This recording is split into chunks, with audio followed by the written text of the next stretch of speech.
ਕਮਲੀ ਕੀਤੀਆਂ ਮੈਂ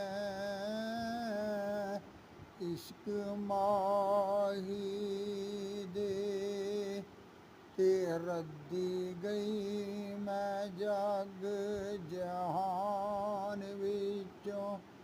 ਚੜੀ ਸ਼ੌਕ ਸ਼ਰਾਬ ਦੀ ਆਨ ਮਸਤੀ, ਕਲਮਾ ਪੜ੍ਹਾਂ ਮੈਂ ਕਿਸ ਜ਼ਬਾਨ ਵਿੱਚੋਂ।